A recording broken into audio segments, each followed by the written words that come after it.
In the past week, we have seen 4 high-level Senate committee hearings covering key witnesses and key parts of the Trump-Russia collusion and Trump obstruction investigations. We've also seen a recurring theme. Many of those key witnesses, they've refused to answer questions about their conversations with the president. Most recent example, it came yesterday.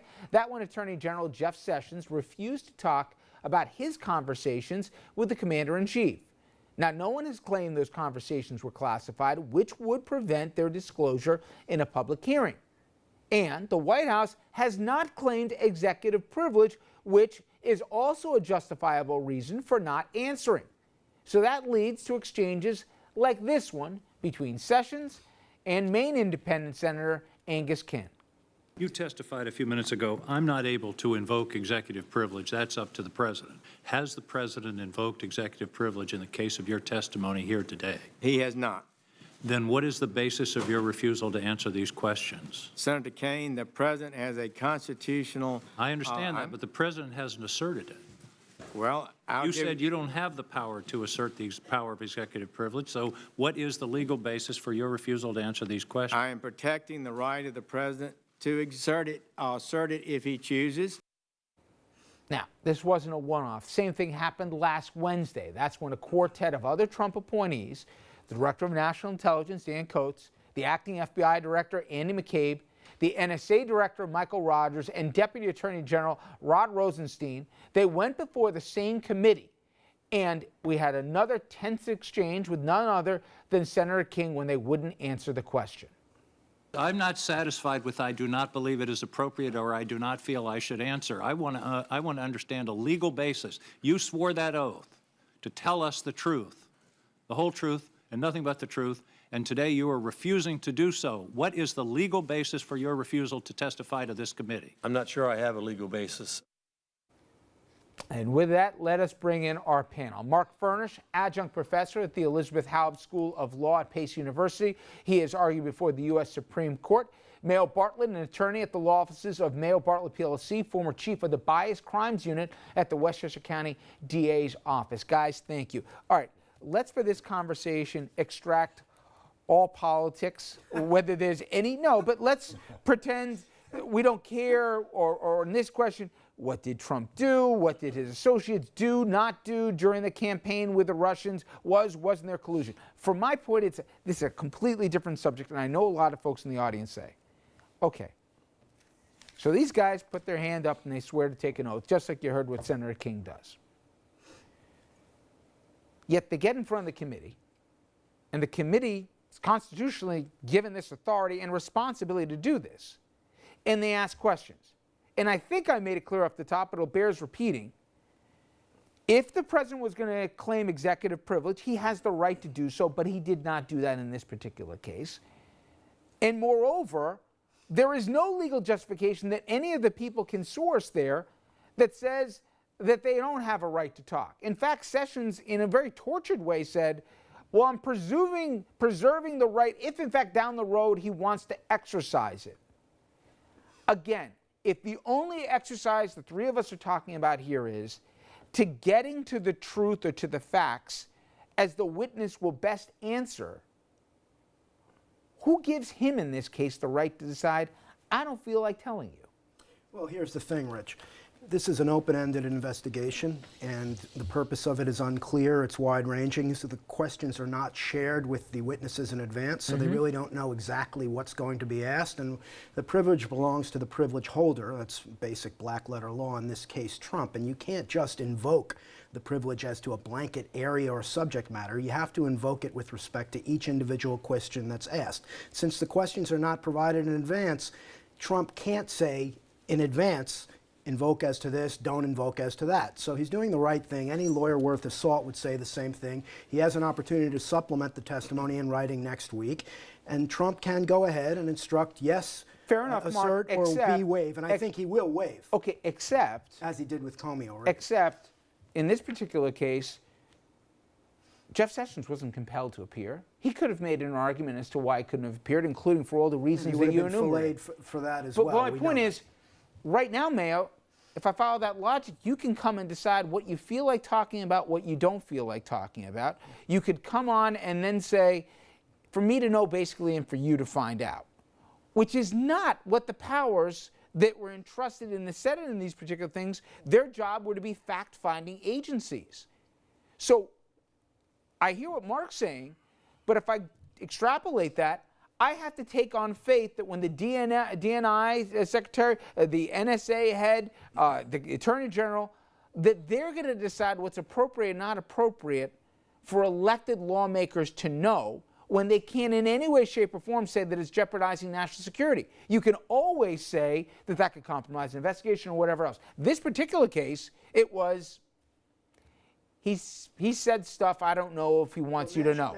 But let me get Mayo to jump in here for a second. Well, right? essentially, if we continue down this road, there's no need to have congressional hearings anymore, because what's going to happen is anybody can always say that I anticipate that at some point the president may assert privilege.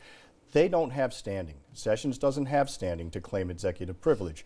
If the president was concerned and wanted to exert executive privilege, then he could have, in theory, asserted it and said that I claim executive privilege. And then at that point, there could have been, in a closed session, at least a discussion of what the testimony is going to be, and it doesn't have to be made public, and then they can talk about whether it's privileged or it's not. And by the way, just as a point of reference to what Mayo just referenced, it was upon the insistence of Jeff Sessions that there be an open session. He was provided the opportunity to have it, whether it be on closed doors, where the C-SPAN cameras weren't going to be showing it, or in front of an open and a hot mic. He clearly wanted to message what he wanted to message, but he wouldn't answer questions. Mark, I have a broader thing.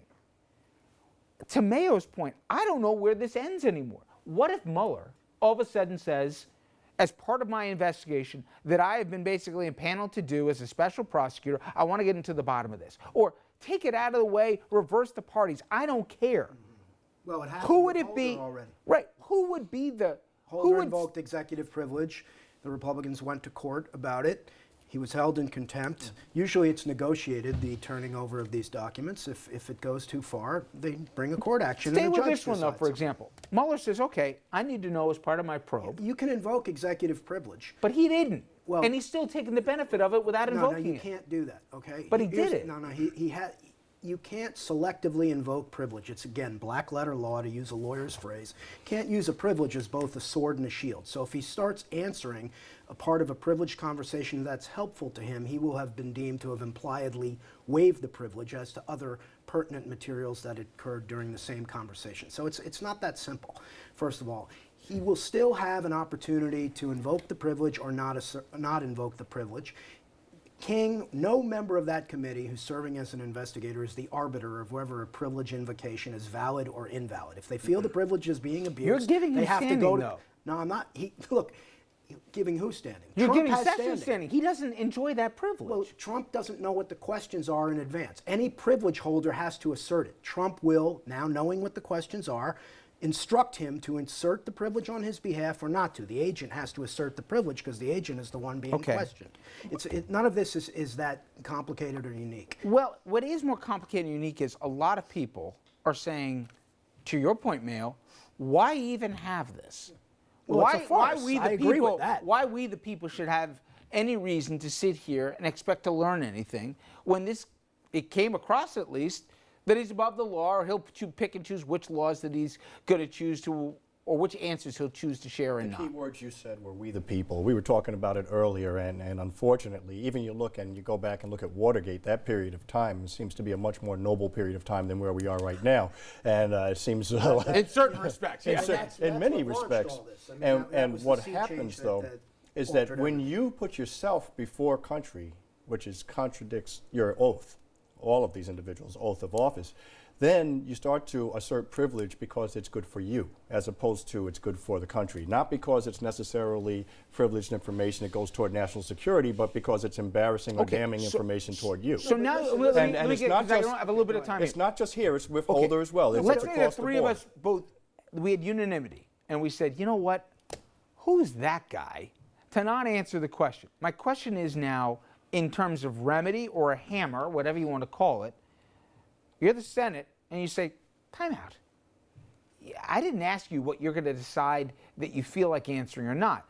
Answer the questions. You don't have standing. Let's say a court even backs him up. what would be the penalties to start compelling people once they take the oath to start They have answering? look, Congress has no power to enforce any of this stuff. King, not Pelosi, not Ryan. They don't judge as to whether the privilege is validly invoked. They have to go to court, and an Article 3 judge will decide and hold the person in contempt with financial sanctions or even jail until they have to answer the question if the privilege is not validly invoked. Now listen, there's nothing per se wrong with executive privilege. It just stands on the same footing as a lawyer-client privilege, a doctor-patient privilege, or a priest-penitent privilege. These things are presumptively valid. It's on the burden of the person opposing the assertion of the privilege to show that it's being abused. These are things that are enshrined in our law, and so the audience understands. Executive privilege, it's different from classified information. It's so the president can speak to his cabinet members and get free and unimpeded advice on both sides of an issue to decide what to do. Now, you can't use it as a sword and a shield to let out good parts of the conversation and hide other parts. Are there limits to what can be protected? Well, the difference also is that generally attorney-client privilege, especially in a criminal case, the defendant doesn't have to testify. There's no obligation whatsoever, and they have a presumption of innocence. Here we're talking about something that's a Fifth that's Amendment privilege. That's true. This is conversations between a lawyer and a client we would be talking about. That's correct. By But analogy. again, here we're looking at presumably, what's in the best interest of the country. So what's in the best interest of the country may be executive Mayor, really privilege, quickly, but I it gotta may hit be a what's break in the here. best I have a interest of the question. individual as well. That's true. As an AG, in contrast to a defense secretary or something else, but as a member who is a top law enforcement official by definition in the country, if hypothetically a president shares with an attorney general either a plot or an actual commission of a crime, election law or whatever else, is that conversation still privileged? No, and at that point also, And the it's Attorney incumbent General... on the AG to have to share the information that he or she knows that a crime has been Absolutely. committed. You have to make a threshold showing of something called a crime fraud exception, that the conversation wasn't for valid executive advice, but to counsel the commission of a crime or the covering up of a crime, and then the privilege is pierced. And their loyalty is to the nation, not to the holder of the office. Okay. On that point, when we come back suing the president, you have not only lawmakers, more than 200 of them, Democrats doing just that, but now you have Maryland and Washington, D.C. joining in. We're going to tell you what the suits are about and debate whether or not they have a case. And maybe it's not just to get the president, but maybe it's to get those tax returns of the commander-in-chief. We'll talk about that after this.